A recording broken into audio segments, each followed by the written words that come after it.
Träck mig i din hand, vi har samma väg att gå.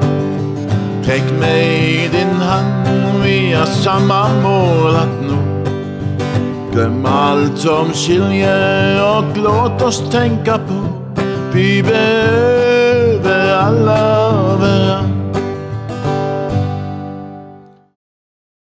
Ja, det är bara en som kan ge oss liv, og liv i overflod. Altså, Jesus er hans navn, og han har det beste vin til slutt, som vi vet ifra fortellingen om det bryllupet som var i Kanaan. Så gjorde Jesus vannet om til vin, og de var forbauset over at denne vinen ble servert til slutt, for den var jo den beste. Halleluja. Ja, hvorfor var den beste? Jo, det var fordi at det var en miraklenes vin. Halleluja. Det var en vin som var gjort med mirakler. Halleluja. Halleluja. Det var Jesus som hadde laget denne vinen. Halleluja. Og det er den vinen du også kan få drikke ut av. Halleluja. Uforskyldt av bare nåde. Når du tar imot Jesu hånd, så tar han og river deg ut av de bånd som Satan har lagt på deg. Og du får komme ut i frihet, ut i frihetens åpne landskap. Halleluja. Og der kan du få drikke av den himmelske vinen. Halleluja. Og der kan du få drikke og drikke og drikke av nådens kildevann. Halleluja. For så høyt har Gud elsket verden at han gav sin sønn, den enbårne, for at verden som tror ikke skal gå fortapt, men har evig liv. For det var Guds vilje å frelse verden. Det var ikke hans vilje å dømme verden, men å frelse verden, for å frelse det som var fortapt. Og du er fortapt uten Jesus. Du er fortapt uten Jesus. Du kan ha hva du vil av biler og båter og fly, holdt jeg på å si. Og du kan ha materialistiske ting. Og du kan ha hele kontoen din full i millioner. Men det spiller ingen rolle. For du vil kjenne i ditt hjerte at du har ingen fred. Det er noe der i ditt hjerte som mangler. Og det er Jesus som mangler. Amen. Amen. Og du som har problemer med drikking, for eksempel, og sånne ting. Du får ingen fred i hjertet. Du søker etter noe. Du kan ikke helt sitte opp på det. Men jeg kan sitte opp på det. Det er Jesus du søker. Det er Jesus som du mangler i ditt liv. Det er han du trenger.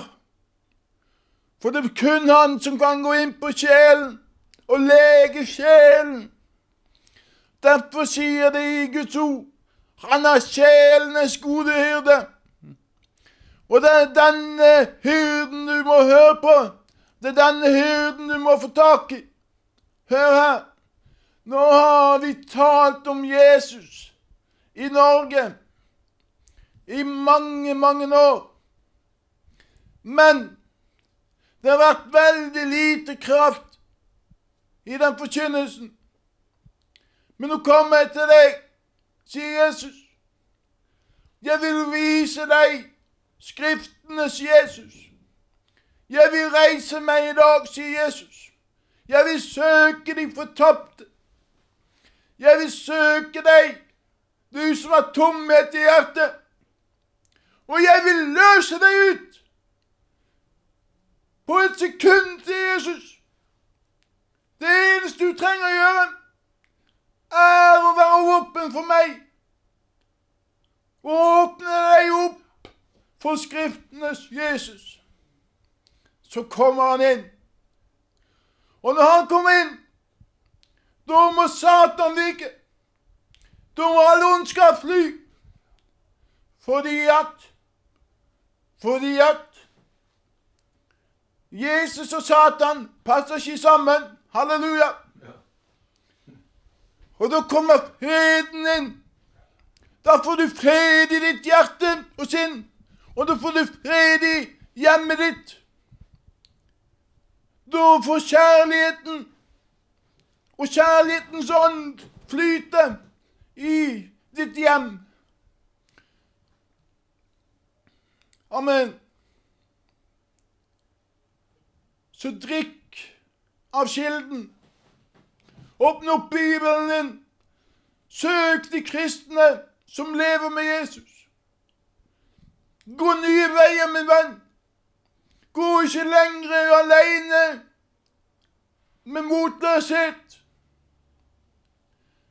Jag ikke lenger bare etter penger og gods og gull, men jag etter å få oppleve fred og frihet i ånden, i den hellige ånd, som Jesus har utøst. Han utøste han på pinsefestens dag, og den samme ilden brenner i dag, og den brenner bort alt ondskap, sånn at du kan få leve i frihet, og ikke bli plaget av vonde makter. Amen. Så søk nærmere til Jesus. Søk nærmere til Jesus. Søk levende kristendom. Halleluja. Amen.